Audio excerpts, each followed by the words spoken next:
آپ کو یہ یاد رکھنا چاہیے کہ دنیا میں ہر ذمہ داری کے تقاضے ہیں اور وہ تقاضے پورے کرنے پڑتے ہیں. دنیا میں ٹھوکریں انہی کو لگتی ہیں کہ جو چلتے ہیں.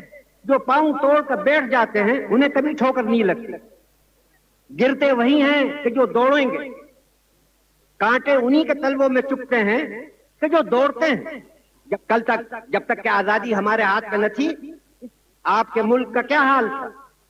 وہ اپنی قسمت کا مالک نہیں تھا، اس کی قسمت دوسروں کے ہاتھوں میں. آپ کا امن بھی آپ کے قبضے میں نہ تھا، آپ کی بے امنی بھی آپ کے قبضے میں نہ تھی. جب کبھی ملک میں بد امنی ہوتی تھی تو آپ اپنے طرف نہیں دیکھتے تھے، ان کے طرف دیکھتے تھے. جب آپ کو کوئی تکلیف و پریشانی ہوتی تھی آپ ان کے آگے مجبور ہوتے تھے کہ اپنا ہاتھ بڑھائیں. لیکن آج وہ نہیں ہے.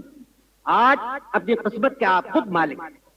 اور اگر آپ مالک ہیں اور میدان میں کھڑے ہوئے ہیں تو یہ یاد رکھیے کہ طرح طرح کی آزمائشیں پیش آئیں گی. کوئی بھی نہیں چاہتا کہ اپنے کو آزمائش میں ڈالے، کوئی بھی نہیں چاہتا کہ غموں اور دکھوں میں اپنے کو ڈالے. لیکن اگر ہم نے ذمہ داری کا بوجھ اٹھایا ہے تو طرح طرح کی پریشانیاں ہمیں پیش آئیں گی.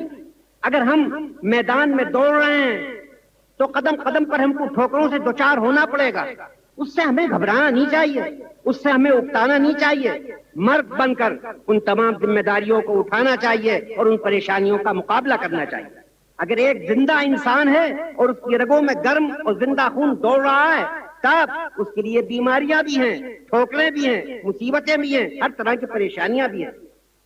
تو زندگی کا معنی یہی ہے کہ ہم بوجھ اٹھائیں، اور بوجھ اس طرح نہ اٹھائیں کہ گھبرائے ہوئے اٹھائیں، مردوں کی طرح ہمت کے ساتھ اٹھائیں.